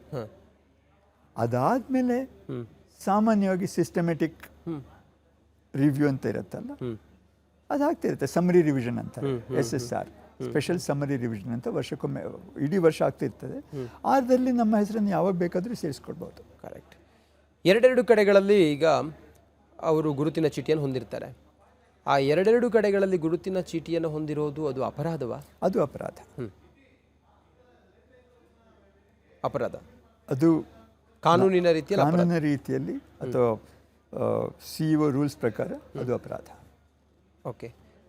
ಆ ರೀತಿಯ ಅಪರಾಧಗಳು ಆಗದ ಹಾಗೆ ನಾವು ಅದನ್ನು ಒಂದು ಗುರುತಿನ ಚೀಟಿಯನ್ನು ಯಾವುದೇ ಸಮಯದಲ್ಲಿ ಬೇಕಾದರೂ ಮಾಡಿಕೊಳ್ಳಬಹುದು. ಅಂದರೆ ಅದನ್ನು ಕಿತ್ತಾಕ್ಬೋದು ನಾವು. ASDD ಅಲ್ಲೂ ಕೂಡ ನಮಗೆ ಇಂಥವರು ಇಂಥ ಜಾಗದಲ್ಲಿದ್ದಾರೆ ಅಂತೇಳಿ ಬರುತ್ತೆ. ಅಂದರೆ ಇಂಥವ್ರು ಅವ್ರ ಹೆಸರು ಇರೋದಿಲ್ಲ, ಇನ್ನೊಂದು ಜಾಗದಲ್ಲೂ ಅವ್ರ ಹೆಸರು ಇರೋದಿಲ್ಲ. ಹಾಗಿದ್ದಾಗ ಏನು ಮಾಡಬೇಕು ನಾವು? ಅಂದರೆ ಹೆಸರು ಇಲ್ಲವೇ ಇಲ್ಲ. ಈಗ ನಾನು ಹೇಳೋದೇನು, ಹೆಸರು ಇಲ್ಲದಿದ್ದರೆ ನಾನು ಮತದಾರರ ಪಟ್ಟಿಯಲ್ಲಿ ಸೇರಿಲ್ಲ, ನಾನು ನೋಂದಾಯಿಸಿಲ್ಲ, ನೋಂದಾಯಿಸ್ಕೊಂಡ್ರೆ ಸರಿ ಹೋಯ್ತು.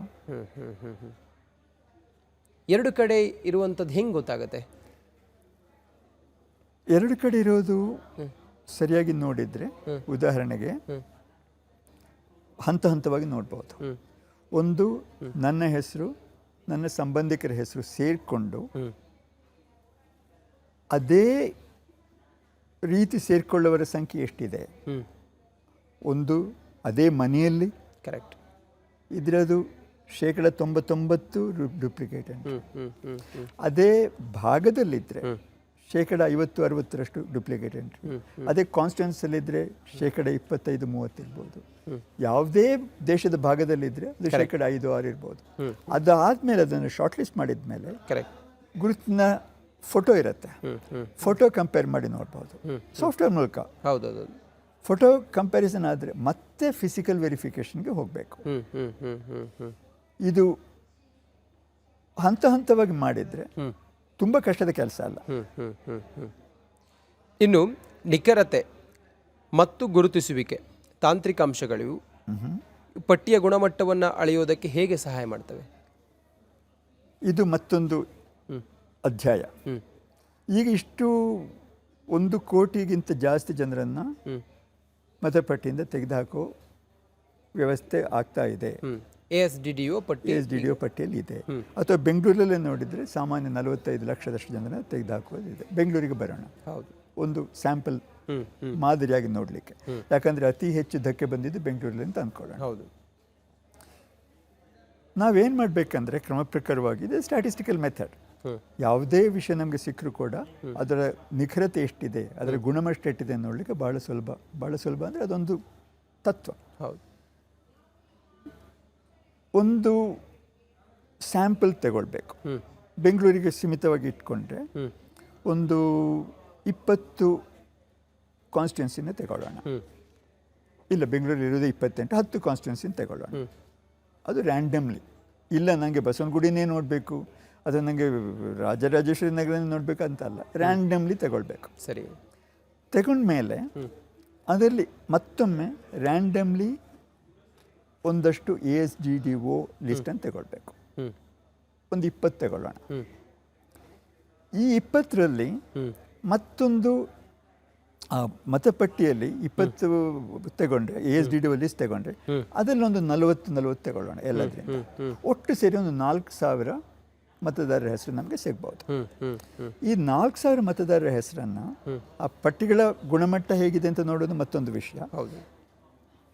ಒಂದು 20 ಜನರ ಟೀಮ್ ಬೇಕಾಗ್ಬೋದು, 15-20 ಜನರ ಟೀಮ್ ಬೇಕಾಗ್ಬೋದು.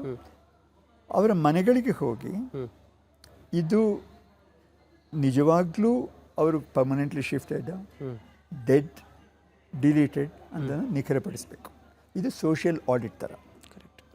ಆವಾಗ ಯಾವುದು ಸರಿಯಾಗಿ ASDDO ಲಿಸ್ಟಲ್ಲಿದೆ, ಯಾರ ಹೆಸರು ತೆಗಿಬೇಕಿತ್ತೋ ಅದು ತೆಗೆದಿದ್ದಾರೆ, ದ್ಯಾಟ್ ಶೋಸ್ ದ ಪ್ರಿಸಿಷನ್, ನಿಖರತೆ. ಅದು ತೆಗೆಯೋರನ್ನು ತೆಗೆದಿದ್ದಾರೆ ಅಂತ. ತೆಗಿಬಾರ್ದವರನ್ನು ತೆಗೆದಿದ್ದಾರೆ, ಯಾರ ಹೆಸರು ಉಳಿಬೇಕಿತ್ತೋ ಅವರ ಹೆಸರನ್ನು ತೆಗೆದಿದ್ದಾರೆ, ಅದು ಫಾಲ್ಸ್ ನೆಗೆಟಿವ್. ಅಥವಾ ಅಧಿಕಾರಿಗಳ ನಿರ್ಲಕ್ಷ್ಯ. ಅಧಿಕಾರಿಗಳ ನಿರ್ಲಕ್ಷ್ಯ ಅಲ್ಲ, ಹಲವಾರು ಕಾರಣಕ್ಕಾಗಿರ್ಬೋದು. ಇಷ್ಟೊಂದು ಮಟ್ಟದಲ್ಲಿ ಆಗ್ತಿರುವಾಗ ಈಗ ಒಬ್ಬ BLO ಕೆಳಗೆ, ಈಗ ನಮ್ಮ ಬೂತಲ್ಲಿ ಒಬ್ಬ BLO ಇದ್ದಾರೆ, 1315 ಜನ ಮತದಾರರಿದ್ದಾರೆ. 1315 ಜನ ಮತದಾರರು ಅಂತ ಆದರೆ ಒಂದು 400 ಮನೆಗಳಿಗಾದರೂ ಹೋಗಬೇಕು. ಹೌದು, ಒಂದು ತಿಂಗಳಲ್ಲಿ ಇಷ್ಟು ಕೆಲಸ ಮಾಡಿಸೋದು, ಅದು BLS ಹೆಲ್ಪ್ ಮಾಡ್ಬೋದಿತ್ತು, ಮಾಡಿದಾರೋ ಇಲ್ಲ ನಂಗೆ ಗೊತ್ತಿಲ್ಲ, ನಾನಂತೂ ನೋಡಿಲ್ಲ. ಕೆಲವು ಮಂದಿ ನಾವು ಕೂಡ ಸಹಕರಿಸೋದಿಲ್ಲ. ಇಷ್ಟರಲ್ಲಿ 1-1.5 ತಿಂಗಳಲ್ಲಿ ಇಷ್ಟು ಕೆಲಸ ಮಾಡಿದ್ದು ಶ್ಲಾಘನೀಯ. BLOs ಬಗ್ಗೆ ನಾನು ಈಗ ದೂರೋದಿಲ್ಲ, ಕರೆಕ್ಟ್, ಯಾಕಂದರೆ ಅವರ ಕೆಲಸ ಸುಲಭದ್ದಲ್ಲ. ಲೋಪದೋಷಗಳಾಗ್ತಿತ್ತು, ಅದನ್ನು ನಾವು ಸ್ವೀಕರಿಸಬೇಕು. ಚುನಾವಣೆ ಇಲ್ಲ, ಅವರು ಮಾಡಿದ್ದೆಲ್ಲ ಸರಿ ಇದೆ ಅಂತ ಹೇಳ್ಕೊಂಡು ಕೂತ್ರೆ ಸರಿಯಲ್ಲ. ಲೋಪದೋಷಗಳು ಸಾಧ್ಯತೆ ಇದೆ ಅಂತ ಒಪ್ಕೊಳ್ಬೇಕು. ಅದಾದಮೇಲೆ ಇದಕ್ಕೆ ಪ್ರಿಸಿಷನ್ ಆ್ಯಂಡ್ ರಿಕಾಲ್ ಅಂತಾರೆ. ಒಂದು ಫಾಲ್ಸ್ ಪಾಸಿಟಿವ್, ಒಂದು ಫಾಲ್ಸ್ ನೆಗೆಟಿವ್. ಕರೆಕ್ಟ್. ಇದನ್ನು ಸೇರಿಸ್ಕೊಂಡು ಅದರ ಓವರಾಲ್ ಎಕ್ಯುರಸಿ ಎಷ್ಟಿದೆ ಅಂತ ಅದರ ಗುಣಮಟ್ಟ ನೋಡ್ತೇವೆ ನಾವು.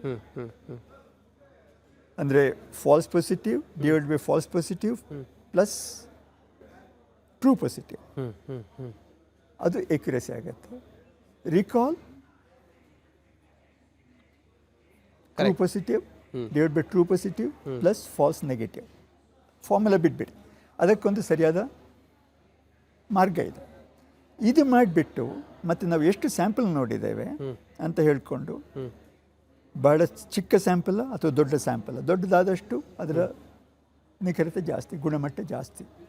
ಅದರಲ್ಲಿ ನಮ್ಮದು ಎಕ್ಯುರಸಿ, ಓವರಾಲ್ ಎಕ್ಯುರಸಿ ಎಷ್ಟು ಅಂದರೆ ಕಾನ್ಫಿಡೆನ್ಸ್ ಲೆವೆಲ್ ಎಷ್ಟು ಅಂತ ನಾವು ನೋಡ್ತೇವೆ. ಕರೆಕ್ಟ್. ಶೇಕಡ ಎಷ್ಟು ತಪ್ಪಿರಬಹುದು ನಮ್ಮ ಸರ್ವೆಯಲ್ಲಿ, ಶೇಕಡ ಎಷ್ಟು ತಪ್ಪಿರ್ಬೋದು ASDDOನಲ್ಲಿ ಅಂತ ನಾವು ಹೇಳ್ಬಹುದು.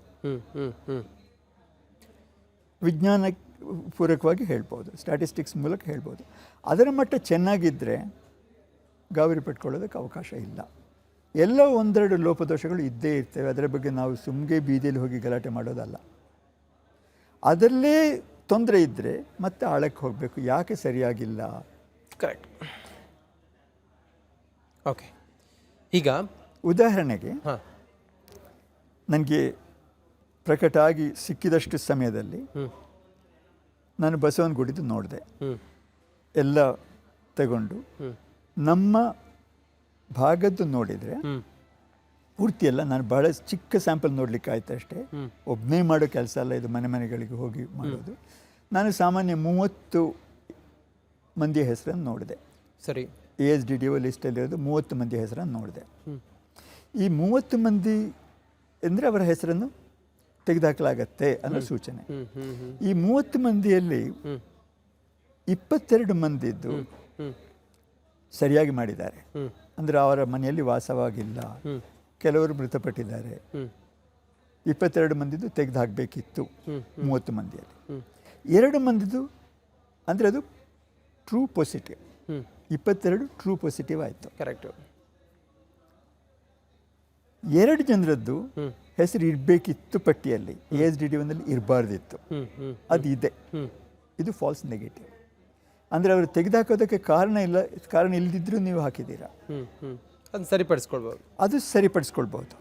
ಮತ್ತೊಂದು 4 ಮಂದಿಯ ಹೆಸರು ಇರಬೇಕಿತ್ತು, ಅಂದರೆ ಅವರ ಹೆಸರು ತೆಗೆದು ಹಾಕಬೇಕು. ಅವರು ನಮ್ಮ ಬೀದಿಯಲ್ಲಿ ಇಲ್ಲದೆ 3 ವರ್ಷ ಆಯಿತು. ಹೌದು, ಅವರ ಹೆಸರು ತೆಗೆದು ಹಾಕಿಲ್ಲ. ಈಗ ನೋಡಿ 3 ಥರ ತಪ್ಪಾಯಿತು. ಒಂದು ಯಾರದ್ದು ಇರಬಾರ್ದಿತ್ತೋ ಅವರದ್ದಿದೆ, ಯಾರದ್ದು ಇರಬೇಕಿತ್ತೋ ಅವರದ್ದಿಲ್ಲ, ಅವ್ರು ಇಲ್ವೇ ಇಲ್ಲ, ಅವರಲ್ಲಿ ಇಲ್ಲ. ಕೆಲವರು ಮೃತಪಟ್ಟಿದ್ದಾರೆ, ಕೆಲವರು ದೂರ ಹೋಗಿದ್ದಾರೆ. ಈ ಥರ ತಪ್ಪುಗಳನ್ನು ನಾವು ಸ್ಯಾಂಪಲ್ ಆಗಿ ತಗೊಂಡು ಅದನ್ನು ಎನಲೈಸ್ ಮಾಡಿದರೆ ಇದು ಕಷ್ಟದ ಕೆಲಸ ಅಲ್ಲ. ಕರೆಕ್ಟ್. ಸಾಕಷ್ಟು ಟೂಲ್ಸ್ ಇವೆ. ಅದರ ಬಗ್ಗೆ ಮಾಡಲಿಕ್ಕೆ ನಾನು ಮನೇಲಿ ಕೂತ್ಕೊಂಡು ಮಾಡೋದಾದರೆ ದೊಡ್ಡ ಟೀಮಿಗೆ ಮಾಡೋದೇನು ಕೆಲಸ. ಈಗ ಇನ್ನು 17 ದಿನಗಳ ಕಾಲ, ಅಂದರೆ ಆಗಸ್ಟ್ 17ರವರೆಗೂ ಕೂಡ ಅವಕಾಶ ಇದೆ. ಹೌದು, ಇದೊಂದು ಕೊನೆ ಹಂತದ, ಅಂದರೆ ಯಾವಾಗ ಬೇಕಾದ್ರೂ ಮಾಡ್ಬೋದು. ಈ ಟೈಮ್ ಪೀರಿಯಡ್ನಲ್ಲಿ ಇದೊಂದು ಕೊನೆ ಹಂತದ. ಈ ಸಂದರ್ಭದಲ್ಲಿ ರಾಜಕೀಯ ಪಕ್ಷಗಳೀಗ ಜವಾಬ್ದಾರಿ ಏನು, ಜನಪ್ರತಿನಿಧಿಗಳ ಜವಾಬ್ದಾರಿ ಏನು? ಅಂತಿಮ ಹಂತದಲ್ಲಿ ಪಾಪ ಯಾರೋ ಬಡವರು, ಅವರಿಗೆ ಏನಾಗಿದೆ ಏನು ಎತ್ತ ಏನೂ ಗೊತ್ತಿಲ್ಲ. ASDDO ಅಂದರೆ ಏನು ಅನ್ನೋದು ಗೊತ್ತಿಲ್ಲ. ಇಲ್ಲಿ ಹೋಗಿ ಹಿಂಗೆ ಮಾಡಬೇಕು ಅನ್ನೋದ್ರ ಮಾಹಿತಿಯೂ ಇರೋದಿಲ್ಲ. ಇಂಥ ಸಮಯದಲ್ಲಿ ಜವಾಬ್ದಾರಿ ಯಾರದ್ದು? ಅಧಿಕಾರಿಗಳಂತ, ಬಹಳ ಮುಖ್ಯ ಪ್ರಶ್ನೆ. ಎಲ್ಲರೂ ನಮ್ಮ ಸಿಸ್ಟಮ್ ಇದು ನಮ್ಮ ಮತದಾರರು ಅಂತ ತಿಳ್ಕೊಳ್ಬೇಕಷ್ಟೇ ಹೊರತು, ನನ್ನ ಸಲಹೆ ಕಳೆದ ವಾರದ ಸಂವಾದದಲ್ಲಿ ಕೂಡ ಈ ರಾಜಕೀಯವನ್ನು ಬಿಟ್ಬಿಟ್ಟು ಒಂದು ಕಮಿಟಿ ಮಾಡಿ, ಆಲ್ ಪಾರ್ಟಿ ಕಮಿಟಿ ಅಂತ ಮಾಡಿ. ಎಲ್ಲರೂ ಸೇರ್ಕೊಳ್ಳೋದು ಬೇಕಾಗಿಲ್ಲ. ಕರೆಕ್ಟ್. ಪ್ರತಿಯೊಂದಕ್ಕೂ 7 BLS ಹೋಗಬೇಕಾಗಿಲ್ಲ, ಒಬ್ಬರು ಇಬ್ಬರು ಹೋದರೆ ಸಾಕು. ಜನರಿಗೆ ಆವಾಗ ಒಂದು ನಂಬಿಕೆ ಬರ್ತದೆ. ಯಾವುದೇ ಪೊಲಿಟಿಸೈಸ್ ಅಲ್ಲ ಅಂತ. ಪೊಲಿಟಿಸೈಸ್ ಅಲ್ಲ. ಇದರಲ್ಲಿ BJP ಅವರು ಇದ್ದಾರೆ, ಇದರಲ್ಲಿ ನ್ಯಾಷನಲ್ ಕಾಂಗ್ರೆಸ್ ಅವರು ಇದ್ದಾರೆ, JDS ಅವರು ಇದ್ದಾರೆ, ಆಮ್ ಆದ್ಮಿ ಪಾರ್ಟಿ ಅವರು, ಎಲ್ಲರೂ ಸೇರ್ಕೊಳ್ಳಿ. ಇದೊಂದು ವ್ಯವಸ್ಥೆಯನ್ನು ಸರಿಪಡಿಸೋದಕ್ಕೆ ನಾವು ಬಂದಿದ್ದೇವೆ. ಆ ಒಂದು ನಂಬಿಕೆ ನಮಗೆ ಬಂದರೆ ಇದು ರಾಜಕೀಯ ಅಲ್ಲ ಅಂತ ಒಂದು ಭರವಸೆ ಬರ್ತದೆ. ಹೋಗ್ಬಿಟ್ಟು ನೀವು ಹೇಳಿದ ಹಾಗೆ ಯಾವ ಸಹಾಯ ಬೇಕೋ ನಿಮ್ಮ ಹೆಸರು ತೆಗೆದಾಕಿದ್ರೆ ಅದಕ್ಕೆ ಕಾರಣ ಏನು ಅಂತ ಅವರ ಜೊತೆ ಸಂವಾದ ಮಾಡಿ ಅವರಿಗೊಂದು ಸಹಾಯ ಮಾಡಿಬಿಟ್ರೆ ತುಂಬ ಅನುಕೂಲ. ಇದರಲ್ಲಿ BLOs ಕೂಡ ಸೇರಿಕೊಳ್ಬೇಕು. ಯಾಕಂದರೆ BLSಗಳು ಅಥವಾ ನೀವು ಸಲಹೆ ಕೊಡ್ಬೋದು ಅಷ್ಟೇ ಹೊರತು ಅದನ್ನು ಕಾರ್ಯಗತ ಮಾಡೋದಕ್ಕೆ ಅಧಿಕಾರಿಗಳು ಬೇಕು, BLOs ಬೇಕು. ಹೌದು. ಆ ಒಂದು ಟೀಮ್ ಮಾಡಿಕೊಂಡು ಮನೆ ಮನೆಗೆ ಹೋಗಿಬಿಟ್ರೆ ಮನೆಗೆ ನಿಜವಾಗ್ಲೂ ಹೋಗೋದಕ್ಕೆ ಅದಕ್ಕೂ ಶಾರ್ಟ್ ಲಿಸ್ಟ್ ಮಾಡ್ಬೋದು. ಹೌದು. ಈಗ ನಾನು ಉದಾಹರಣೆ ಕೊಟ್ಟ ಹಾಗೆ ಎಲ್ಲಿ ನಮಗೆ ನಂಬಿಕೆ ಕಡಿಮೆ ಇದೆಯಾ, ಎಲ್ಲಿ ಗುಣಮಟ್ಟ ಕಡಿಮೆ ಇದೆಯಾ ಅಂತ ನಾವು ಮೊದಲೇ ನೋಡ್ಕೊಳ್ಬಹುದು. ಅದು ನೋಡ್ಕೊಂಡ್ಬಿಟ್ಟು ಅದಕ್ಕೆ ಸರಿಯಾಗಿ ಹೋದರೆ ಸುಲಭ ಇದೆ. ಮತ್ತೊಂದು, ನಾನು ಬಸವನಗುಡಿಯಲ್ಲಿ ನೋಡಿದ ಹಾಗೆ ಸರಿ, ಈ ನಮ್ಮ ಸಿಸ್ಟಮ್ ಸರಿ ಇಲ್ಲದೆ ಇದ್ದರೆ, BLSಗಳು ಸರಿಯಾಗಿ ಕೆಲಸ ಮಾಡದೇ ಇದ್ದರೆ, ಈ ASDDO ಲಿಸ್ಟಿಂದು ಅದರ ಉದ್ದ ಅಂದರೆ ಎಷ್ಟು ಮಂದಿ ಸೇರ್ಕೊಂಡಿದ್ದೆ ಅದರಲ್ಲಿ ತುಂಬ ವ್ಯತ್ಯಾಸ ಇರ್ತಿತ್ತು. ನಾವು ನೋಡಿದರೆ ಸರಾಸರಿ 553 ಮಂದಿ ಒಂದು ಲಿಸ್ಟಲ್ಲಿ ಇದ್ದಾರೆ. ಸರಿ. ಒಂದು ಪಾರ್ಟಿನ ಲಿಸ್ಟಲ್ಲಿ ಸರಾಸರಿ 553 ಇದ್ದಾರೆ. ಸ್ಟ್ಯಾಂಡರ್ಡ್ ಡೆವಿಯೇಷನ್ ಅಂದರೆ ಎಷ್ಟು ಆ ಮೀಡಿಯನ್ನಿಂದ ಎಷ್ಟು ಎಡಕ್ಕೆ ಬಲಕ್ಕೆ ಹೋಗಿರ್ಬೋದು 125 ದೊಡ್ಡ ವಿಷಯ ಅಲ್ಲ. ಅತಿ ಕಡಿಮೆ ಅಂದರೆ 256 ಮಂದಿ ಇದ್ದಾರೆ ಡಿಲೀಟ್ ಆಗಲಿಕ್ಕೆ ASDDO ಲಿಸ್ಟಲ್ಲಿ ಇರೋರು. ಅತಿ ಹೆಚ್ಚು ಅಂದರೆ 840 ಜನ ಇದ್ದಾರೆ. ಆದ ಕಾರಣ ಇದು ಸಾಮಾನ್ಯ ಡಿಸ್ಟ್ರಿಬ್ಯೂಟೆಡ್ ಈಕ್ವಲ್ ಡಿಸ್ಟ್ರಿಬ್ಯೂಷನ್ ಥರ ಆಗಿದೆ. ಅಂದರೆ ಎಲ್ಲ BLSಗಳು ಕೂಡ ಒಂದೇ ಥರ, ಒಂದೇ ನಿಷ್ಠೆಯಿಂದ, ಒಂದೇ ಶ್ರದ್ಧೆಯಿಂದ ಕೆಲಸ ಮಾಡಿದ್ದಾರೆ ಅನ್ನೋ ಒಂದು ಸೂಚನೆ.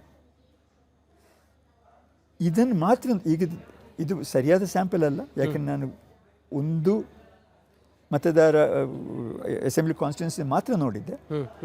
ಉಳಿದನ್ನು ನೋಡ್ತೇನೆ, ಸಮಯ ಸಿಕ್ಕಾಗೆ ಬೆಂಗಳೂರಿನ ನೋಡ್ತೇನೆ. ನನ್ನ ಊಹೆ ಪ್ರಕಾರ ಈ 48% ಅಧಿಕೃತವಾಗಿ ಆಗಬೇಕಿತ್ತು, ಆಗಿದೆ. ಇದರಲ್ಲಿ ಹೆಚ್ಚಿನ ಲೋಪದೋಷಗಳಿಲ್ಲ. ಲೋಪದೋಷಗಳು ಏನಾದರೂ ಇದ್ದರೆ 5-10% ಇರ್ಬೋದು ಅಷ್ಟೇ ಹೊರತು ಅದಕ್ಕಿಂತ ಜಾಸ್ತಿ ಇರಲಿಕ್ಕಿಲ್ಲ ಅಂತ ನನ್ನ ಈಗಿನ ರಿಸರ್ಚ್ ಪ್ರಕಾರ, ಈಗಿನ ಅನಾಲಿಸಿಸ್ ಪ್ರಕಾರ ನಾನು ನೋಡಿದ್ದು. ಅದಕ್ಕೆ ಆಳವಾಗಿ ನಾನು ಹೋಗಬೇಕು, ಸಮಯ ಬೇಕು. ಗಾಬರಿ ಪಟ್ಕೊಳ್ಳೋದಕ್ಕೆ ಕಾರಣ ಇಲ್ಲ. ಇನ್ನೊಂದು ವಿಚಾರ, ಈ ಬಾರಿ ಏನಾದರೂ ಈ ಎಲ್ಲ ಪ್ರಕ್ರಿಯೆಗಳು ಮುಗಿದಾದ ಮೇಲೆ ಚುನಾವಣೆಯಲ್ಲಿ ಕಳೆದ ಬಾರಿಗಿಂತ ಈ ಬಾರಿ ಅತಿ ಹೆಚ್ಚು ಮತದಾನ ಪ್ರಕ್ರಿಯೆ ಜೆನ್ಯೂನ್ಲಿ ಆಗಬಹುದು ಅಂತ ಅನ್ನಿಸುತ್ತೆ. ಯಾಕಂತ ಹೇಳಿದರೆ ಒಂದು ಫಿಲ್ಟರ್ ಮಾಡಿದ್ದೀವಿ ನಾವೀಗ. ಯಾರಿದ್ದಾರೆ, ಯಾರಿಲ್ಲ, ಯಾರು ಇದರಲ್ಲಿ ಜೆನ್ಯೂನ್, ಯಾರು ಜೆನ್ಯೂನ್ ಅಲ್ಲ ಅನ್ನೋದನ್ನು ಫಿಲ್ಟರ್ ಮಾಡಿದ್ದೀವಿ. ಹಾಗಾಗಿ ಮುಂದಿನ ಎಲೆಕ್ಷನ್ನಲ್ಲಿ ಅತಿ ಹೆಚ್ಚು ಶೇಕಡದಷ್ಟು ಮತದಾನ ಪ್ರಕ್ರಿಯೆ ಆಗುವಂಥ ಸಾಧ್ಯತೆ ಇದೆ ಅಂತೇಳಿ ಅನ್ಸುತ್ತೆ ಮುಂದುವರೆದು. ಅವಶ್ಯ. ಈಗ ನೋಡಿ, ಕಳೆದ ಎಷ್ಟೋ ವರ್ಷಗಳಿಂದ ಹೌದು, ಬೆಂಗಳೂರಲ್ಲಿ ವೋಟರ್ ಟರ್ನ್ಔಟ್ 52-54% ಅಂತ ಹೇಳ್ತಾ ಬಂದಿದ್ದಾರೆ. ಹೌದು, ಪ್ರತಿ ಸಾರಿನೂ ನಾನು ಬರೆದಿದ್ದೇನೆ, ನನಗೆ ಸಂತೋಷ, ಇದು ಇಷ್ಟಕ್ಕೆ ಉಳಿದಿದೆ, ಇದಕ್ಕಿಂತ ಜಾಸ್ತಿ ಇದ್ದರೆ ಅಕ್ರಮ ಮತದಾನ ಆಗಿದೆ. ಯಾಕಂದರೆ ಅಷ್ಟೊಂದು ಬ್ಲೋಟೆಡ್ ಇಲೆಕ್ಟ್ರಲ್ ರೋಲ್ ಇರುವಾಗ, ಅಷ್ಟೊಂದು ಮಂದಿ ಆ ಊರಲ್ಲೇ ಇಲ್ದಿದ್ದಾಗ, ಅಷ್ಟೊಂದು ಡುಪ್ಲಿಕೇಟ್ ಇದ್ದಾಗ, ಅದ ವೋಟರ್ ಪರ್ಸೆಂಟೇಜ್ ಜಾಸ್ತಿ ಆದರೆ, ವೋಟಿಂಗ್ ಪರ್ಸೆಂಟೇಜ್ ಜಾಸ್ತಿ ಆದದ್ದು ಕೆಟ್ಟ ಸೂಚನೆ. ಹೌದು.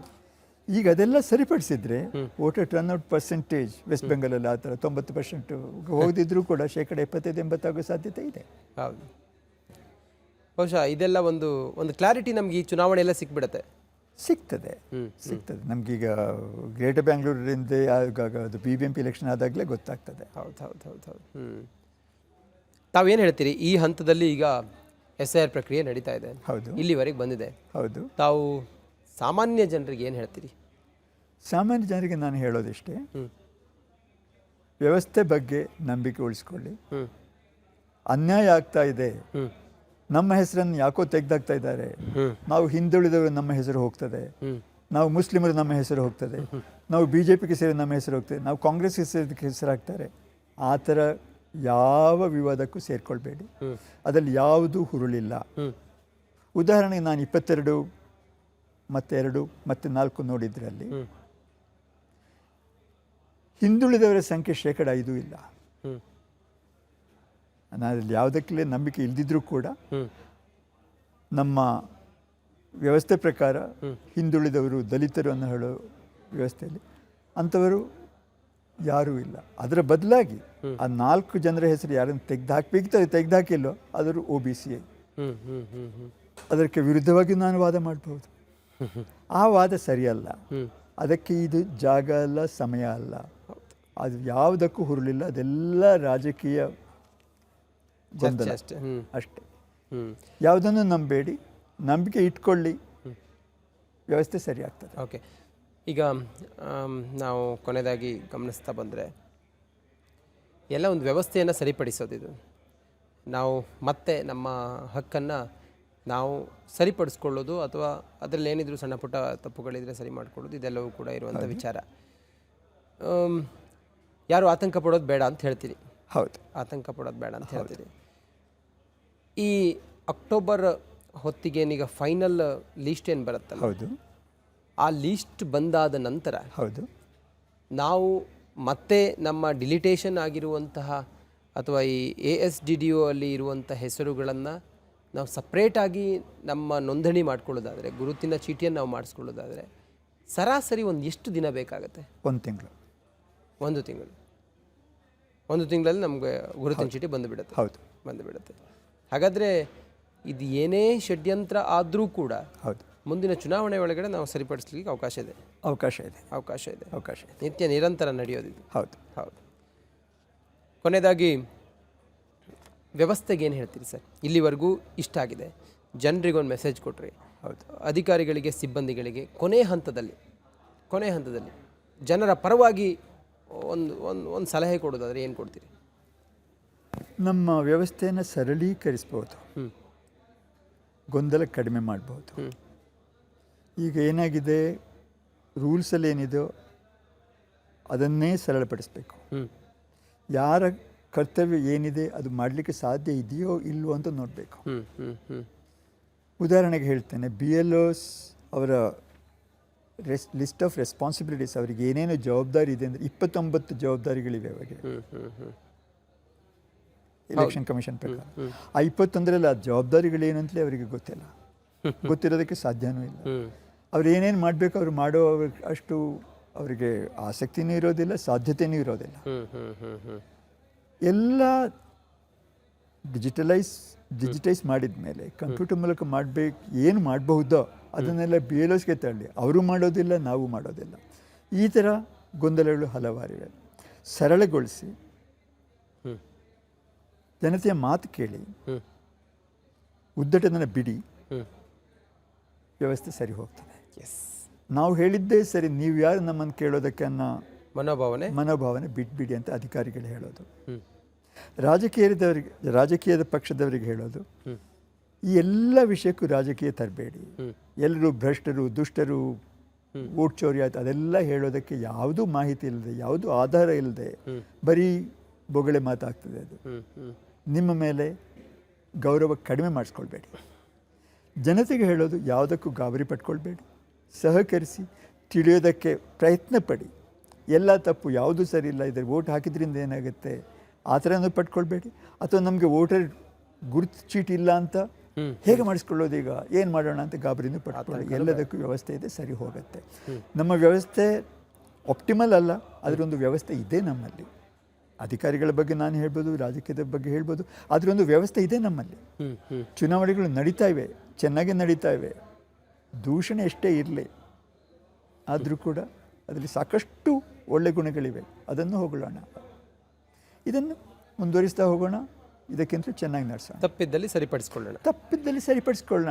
ಮೊದಲು ತಪ್ಪಿದೆ ಅಂತ ಒಪ್ಕೊಳ್ಳೋಣ, ಮತ್ತೆ ಸರಿಪಡಿಸೋದು. ನಮ್ಮ ತಪ್ಪಿಲ್ಲ, ತಪ್ಪೆಲ್ಲ ಅವನದು ಅಂತ ಹೇಳ್ತಾ ಹೋದರೆ ಸರಿಪಡಿಸಿಕೊಳ್ಳೋದಕ್ಕೆ ಅವಕಾಶ ಇಲ್ಲ. ಎಲ್ಲರಿಗೂ ಕೂಡ ಎಲ್ರಿಗೂ ಸೇರಿದ್ದು, ಜನತೆಗೂ ಸೇರಿದ್ದು, ರಾಜಕೀಯಗಳಿಗೂ ಸೇರಿದ್ದು, ಅಧಿಕಾರಿಗಳಿಗೂ ಸೇರಿದ್ದು, ಎಲ್ರಿಗೂ ಸೇರಿದ್ದು.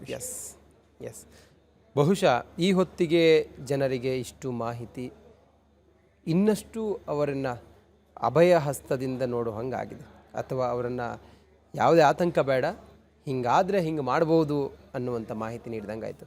Thank you so much. ನಮ್ಮ ಜೊತೆಲಿ ಇಷ್ಟೊತ್ತು ತಾವು ಭಾಗಿಯಾಗಿ ಅಗತ್ಯ ಸಲಹೆಯನ್ನು ನೀಡಿದ್ದಕ್ಕೆ ಪಿ ಜಿ ಭಟ್ ಅವರು ಧನ್ಯವಾದಗಳು. ಇದು ನೋಡಿ, ನಿಮಗೇನಾದರೂ ನಿಮ್ಮ ಮನೆಗೆ BLOಗಳು ಬಂದು ಹಿಂಗಾಯಿತು ಹಾಗಾಯಿತು ಮುಂದೇನು ಅನ್ನುವಂಥ ಆತಂಕ ಇದ್ದರೆ ಈ ಹೊತ್ತಿಗೆ ASDDO ಪಟ್ಟಿಯಲ್ಲಿ ತಮ್ಮ ಹೆಸರು ಬರುತ್ತೆ. ತಾವು ಅದಕ್ಕೆ ಸೂಕ್ತ ಆಧಾರಗಳನ್ನು ಕೊಟ್ಟಾಗ ಆ ಪಟ್ಟಿಯಿಂದ ಹೆಸರನ್ನು ತೆಗೆದುಹಾಕ್ತಾರೆ. ತೆಗೆದುಹಾಕುವ ಉದ್ದೇಶ ನಿಮ್ಮ ಗುರುತಿನ ಚೀಟಿ ಎಲ್ಲವೂ ಸರಿ ಇದೆ ಅನ್ನೋದು. ನೀವು ವಲಸೆ ಹೋಗಿರಬಹುದು, ವಿದ್ಯಾರ್ಥಿಗಳಾಗಿರ್ಬೋದು, ಕೂಲಿ ಕಾರ್ಮಿಕರಾಗಿರ್ಬೋದು, ಅಥವಾ ಇನ್ನೇನೇ ಆಗಿರ್ಬೋದು. ಅದೇನೇ ಆದರೂ ಕೂಡ ಈ ಹಂತದ ನಂತರವೂ ಕೂಡ ನಿಮಗೆ ನಿಮ್ಮ ಹಕ್ಕನ್ನು ಪಡೆಯೋದಕ್ಕೆ ಎಲ್ಲ ಅವಕಾಶಗಳಿದ್ದಾವೆ. ಅದಾಗಿಯೂ ನಿಮಗೆ ಅಕ್ಟೋಬರ್ನಲ್ಲೂ ನಿಮ್ಮ ಹೆಸರು ಗುರುತಿನ ಚೀಟಿಯಲ್ಲಿ ಸಿಕ್ಕಿಲ್ಲ ಅನ್ನೋದಾದರೆ ನಿತ್ಯ ನಿರಂತರ ನಿಮ್ಮ ಹಕ್ಕನ್ನು ನೀವು ಹಕ್ಕಿನಿಂದ ಪಡ್ಕೊಳ್ಳೋದಕ್ಕೆ ನಿಮ್ಗೆ ಅವಕಾಶ ಇದೆ. ಇದು ಈ ಹೊತ್ತಿಗೆ ನಿಮಗೆ ನೀಡಬೇಕಾದಂಥ ಮಾಹಿತಿ. ವಿಶೇಷ ಕಾರ್ಯಕ್ರಮ ಇದಾಗಿತ್ತು. SIR ಬಗೆಗಿನ ಮುಂದುವರೆದ ಭಾಗ. ನೋಡ್ತಾ ಇರಿ ರಿಪಬ್ಲಿಕ್ ಕನ್ನಡ, ಇದು ನಿಮ್ಮ ಧ್ವನಿ.